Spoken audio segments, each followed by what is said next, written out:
Sage Wanderer here, and welcome to the sheep pen, bah, where no goats are allowed.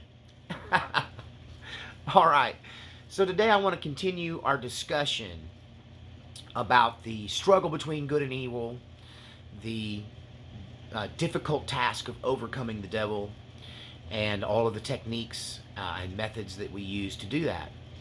And so today's topic is about memory loss.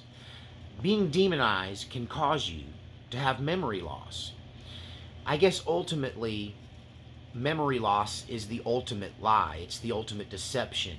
It's the ultimate of gaslighting. For the demonic deception to be so strong in a person, to cause them to literally forget that something ever happened.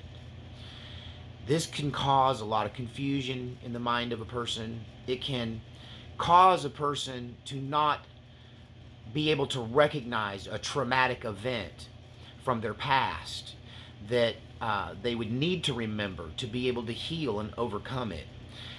When you have a traumatic event in your history that you have forgotten, that you have repressed a memory of, then you end up having pain and fear issues associated with the traumatic event in question, but without the ability to remember the details of it, without the ability in some cases to even know that it occurred, causes difficulty in healing. It becomes nearly impossible for one to heal because you can't heal from something that never happened, right?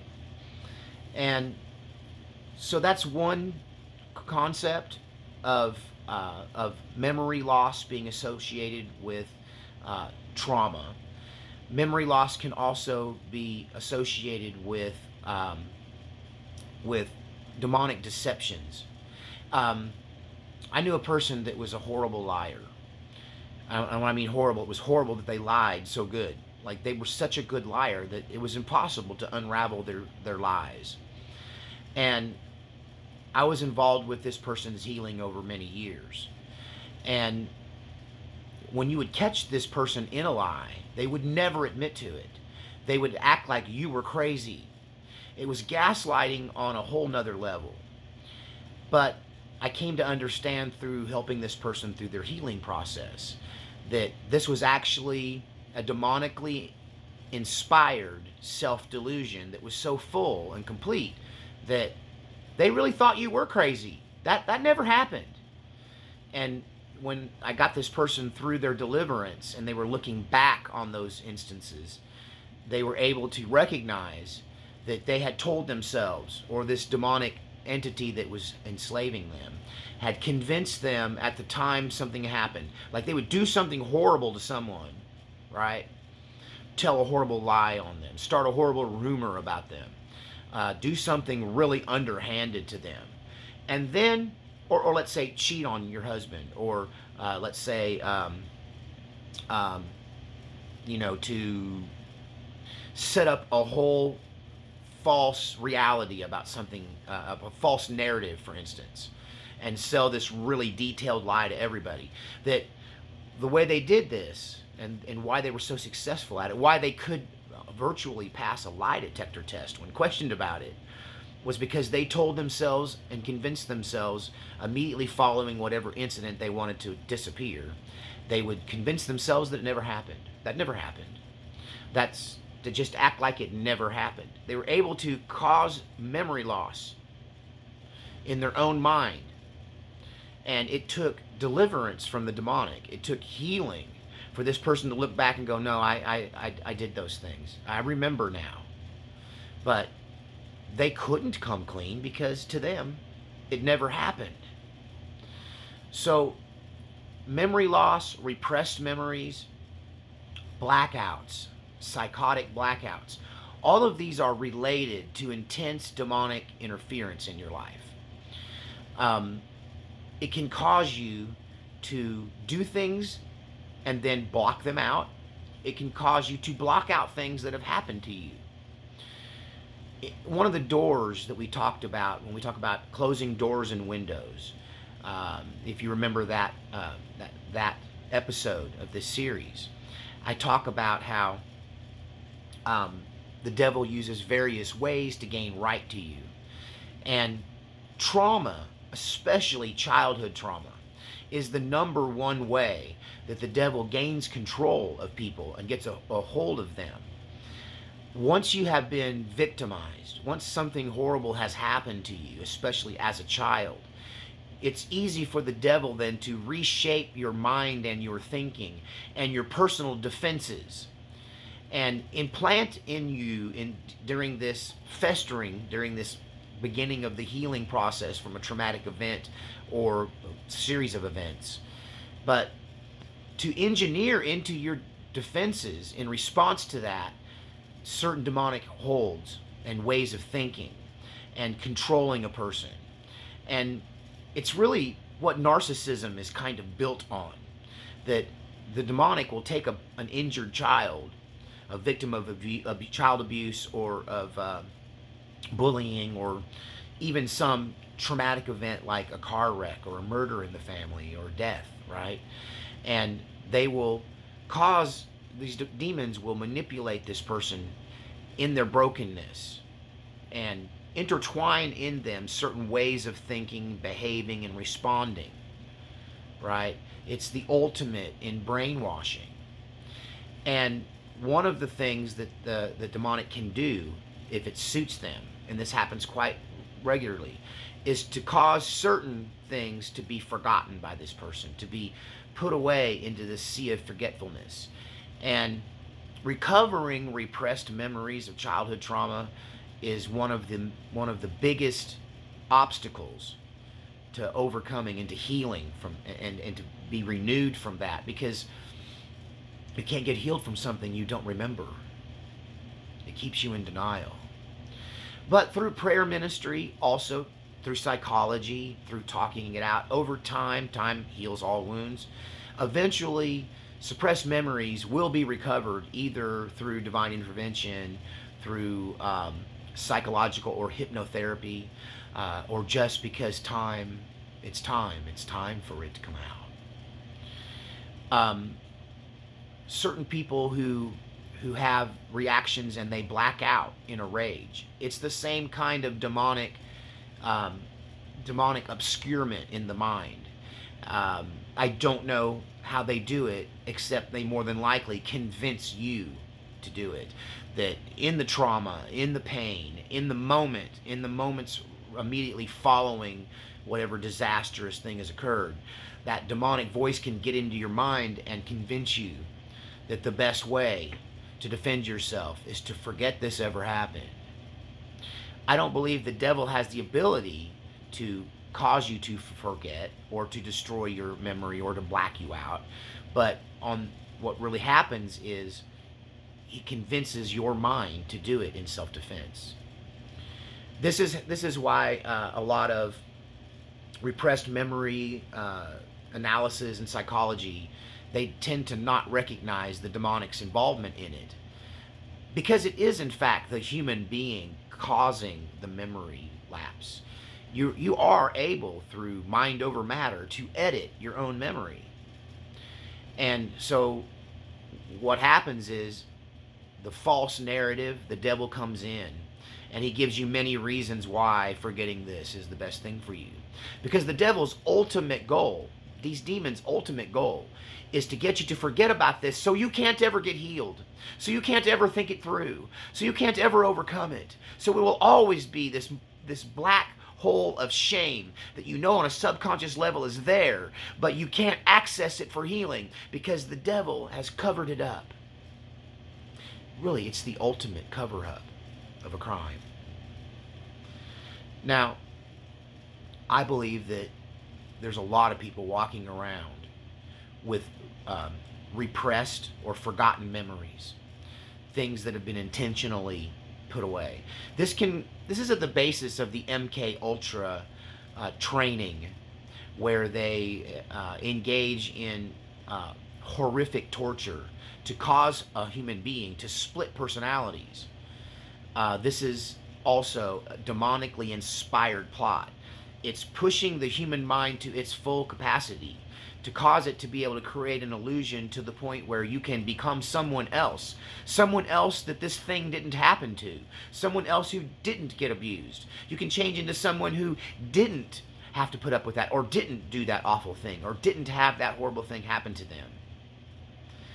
And there is no better way to prevent somebody from healing than to create in them a separate personality that didn't even exist at the time that the thing occurred, and therefore could not have been a victim.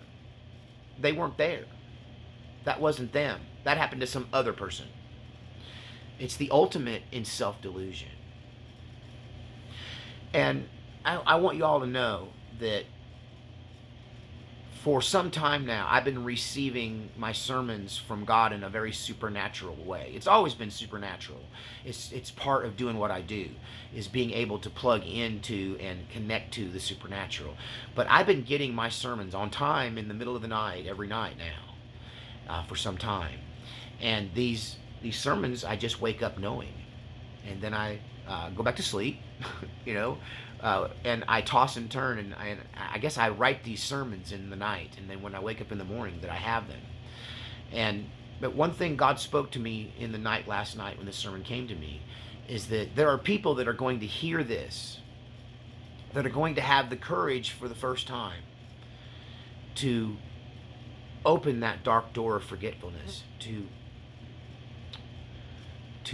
plumb the depths of your own thoughts and resurrect these memories that have been lost, and finally have the courage to deal with them, finally have the courage to face what really happened, finally have the courage to start the healing process. Because stuffing something away, forgetting something never ever happened, editing your own mind is the work of the devil, because it prevents healing. It's not your mind's self-defense mechanism, like psychologists say. It's an easy fix offered to you by a demon spirit that has a vested interest in seeing you never heal from the awful thing that they engineered to happen to you. They engineered this thing to happen to you. Then they covered it up using your own mind and your own intellect. And that way it prevents you from ever being able to fully heal from the thing they did to you. How evil is that? How evil is it that the entity who engineered the destructive thing that happened to you from the beginning is also the entity that tricked you into putting yourself into a position where you could never heal? I'm a person with recovered memories. Some of the things that happened to me as a child were so disturbing that it was easy to listen to the devil and say to myself, that never happened. I'm going to pretend that never happened. That's not what happened. This is what happened. And I was over 40 before I remembered some of the worst of some of the things that happened to me. They were so disturbing to me as a young boy, I had to escape them. And the devil was more than happy to offer me this perfect example of self-deception, to deceive myself into believing that they never happened. This has been a controversial topic among psychologists. Some Christian ministers have rejected this as saying that recovered memories are in fact demonic delusions. I'm not going to say that's never happened, but I'm going to say that's a cop-out. That's across the board a cop-out. That it's not the repressed memories that are the false thing, that are demonically inspired. The repressed memories are the truth. The repression of the memory is the thing that is demonically inspired. The deception of forgetfulness. It's just like the habitual liar earlier in the story, who said that they were able to carry forth these lies in such a believable way and keep track of them all by editing their reality and changing the lie to the truth, and the truth being relegated to a lie. I think that's an earmark of evil. If you think about it, we're experiencing that right now in our culture. Good is bad, bad is good, right is wrong, wrong is right. Sound familiar? It's the inversion of God's original intent and plan. God gave you a computer between your ears that is so advanced and so amazing that even our scientists have really no idea exactly how it works, how to fix it when it's broke, or how to replicate it in a machine. That the human synapses, the chemical computer of the brain, is so powerful that we don't even know how it works, right? And so God gave you that brain to remember every single detail of this life and record it in indelible ink. He gave you this mind to remember and to record. And it's not God's intention for you to forget things or for you to suppress memories. It behooves the devil to change history, not God. Because the devil doesn't want you to learn from your past. Demons don't want you to learn from your mistakes. They don't want you to advance. Of course, editing history is the earmark of the devil. Rewriting history in retrospect. This is what I hate about the internet and the loss of books. Books aren't easily rewritten. Books have to be destroyed to make them go away. But the truth and the history can be altered on the internet with the click of a mouse. And the devil's been doing this to our minds for a long time. He's been editing our past so that we don't learn from it. You can't learn from something if it never happened. This self-delusional gaslighting memory loss is an earmark of demonic activity, whether it's in a culture, whether it's in a church or a family. Think about what is a family secret, but this kind of delusion that, no, that never happened. No, that's the thing for which we never speak. How many of you come from a family like that, where there are family secrets that nobody talks about, even though everybody knows them? I'm a black sheep in my family. I live out here in a cabin in the woods by myself with only one living relative who'll have anything to do with me. Well, and my mom, she's coming to visit. Lord, y'all pray for me. My mom's coming to visit. I love her, but Lord help me. She's almost 90, and she's still a big pain in my neck. I have a different relationship with my mother than most folks. Don't judge. But yeah, I don't have much contact with my family because I'm the guy who says the quiet stuff out loud. I'm the one that's like, wait a minute. No, incest is a part of our family history. No, those people in our family that have an extra hand growing out the top of their head and died when they were 16, right? It's not from drugs or it's from incest, okay? It's because their uncle was also their dad, right? Yeah, I mean, people don't want to hear about that. They want to put that in that sea of forgetfulness. They want to pretend that never happened. And I joke, but it's very dark, right? So even in families, the devil seeks to cover things up. So the light can't ever be shined on what happened. So the light can never penetrate the darkness. And darkness is where disease grows. Did you know that the greatest sterilizer is sunlight? That I wasn't too worried about wiping down my cart at Walmart when we were in the middle of this endemic pay. Okay, use some big Latin there. Yeah, I didn't worry about wiping down my cart because I went to 8th grade science class where they taught me that 15 minutes in this direct sunlight is better than a gallon of bleach. Right? Bacteria and viruses cannot live in the light. So self-deception, I won't call it self-deception, we'll call it demonic deception, to cause a person to have memory loss, blackouts, missing time.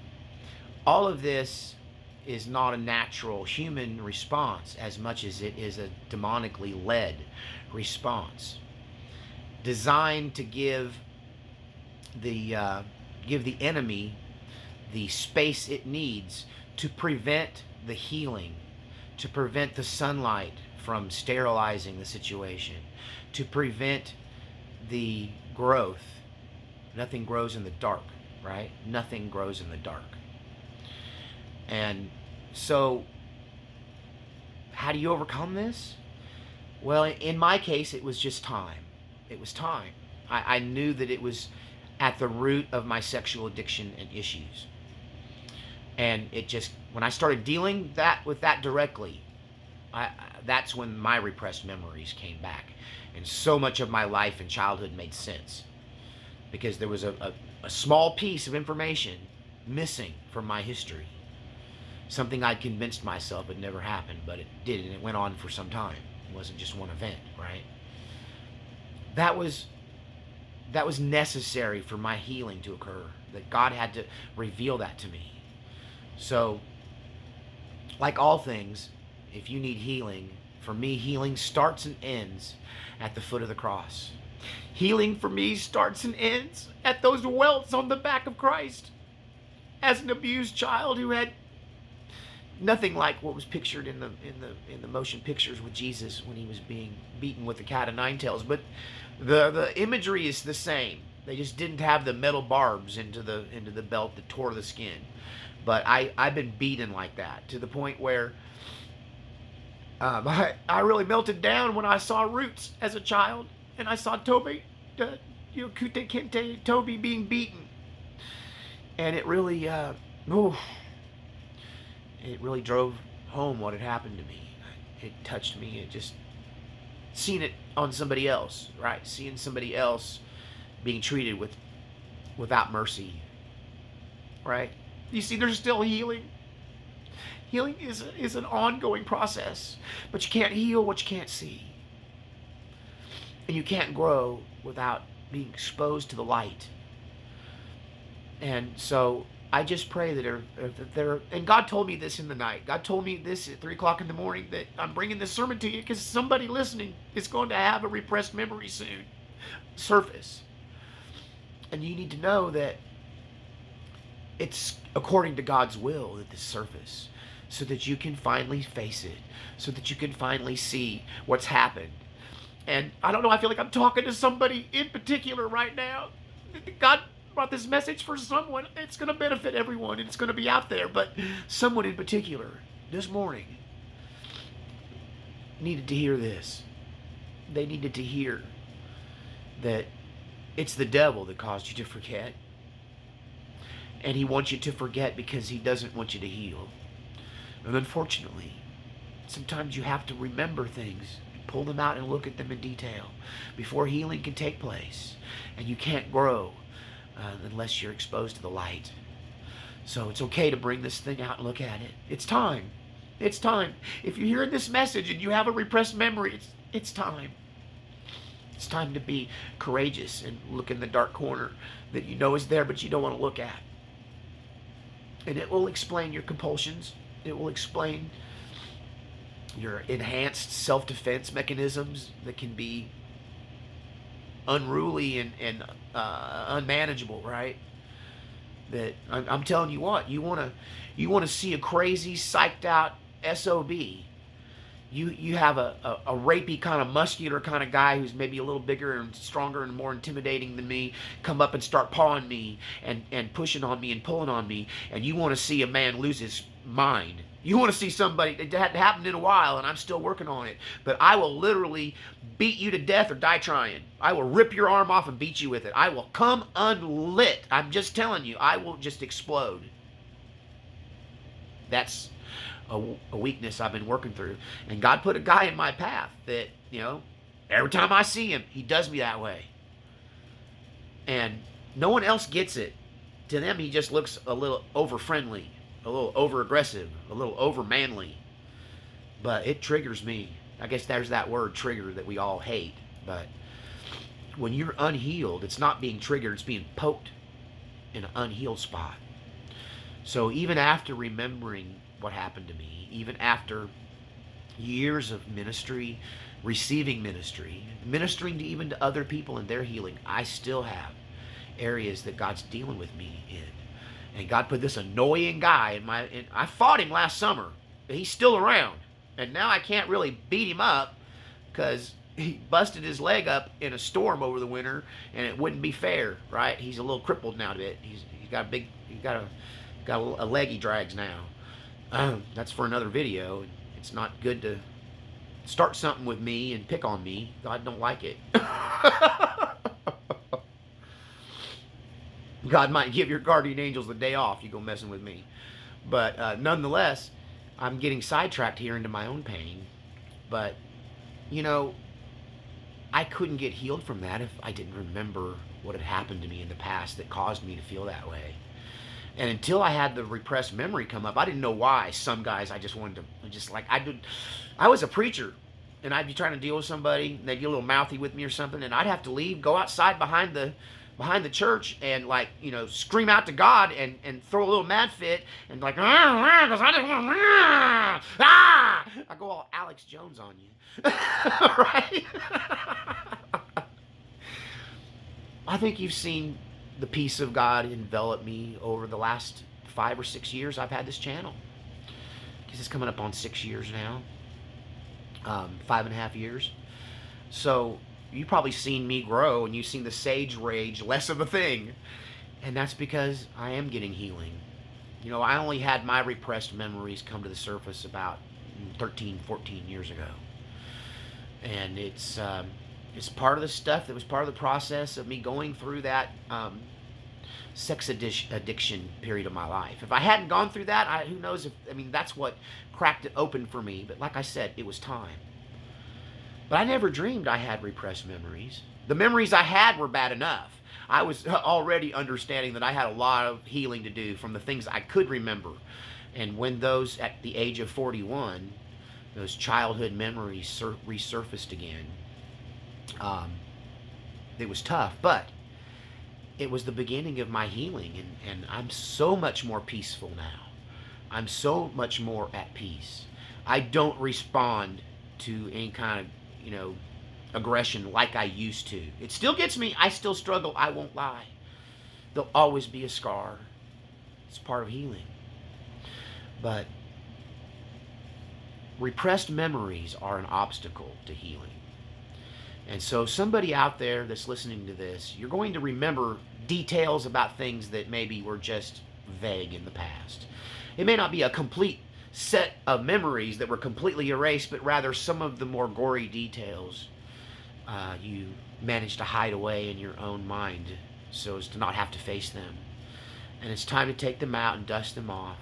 Let the sun of God's light, right? Let the light of God, the supernatural sun, to shine into those broken places, to reveal to you those things and bring those repressed memories to the surface so that you can begin the healing process. You can clean out that corner of your soul where that anger lies, where that defenses lie, where that pain lies.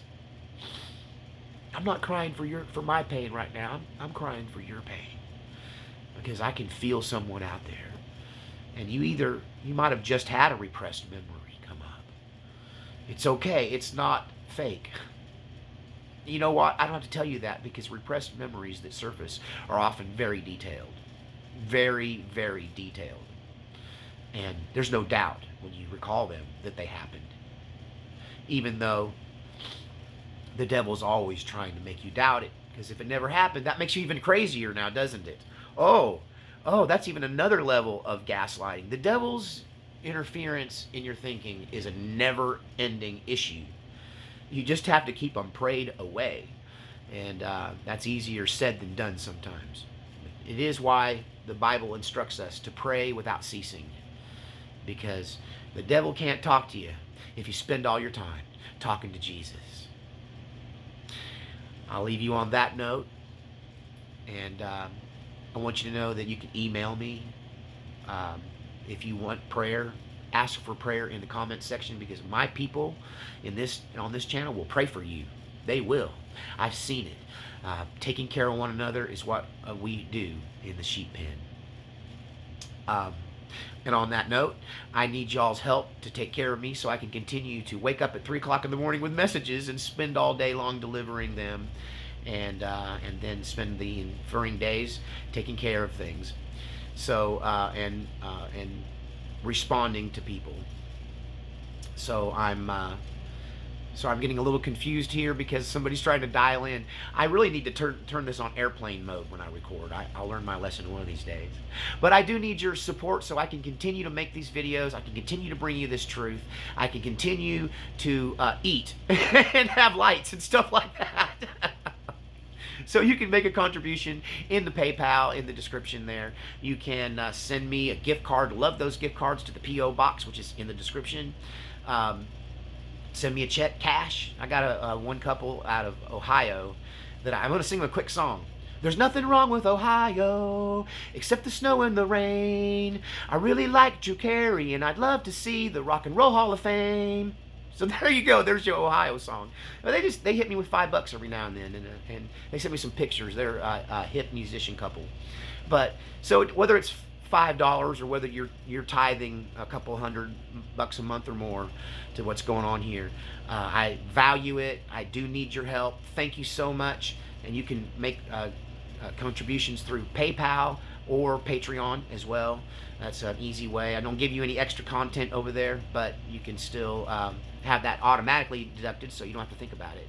And that also goes once a month into my bank account. So thank you for the support. Thank you for making this 5 months now. We're looking at right around 5 months. The sheep pen's been running. So thank you for taking care of me and glorifying God.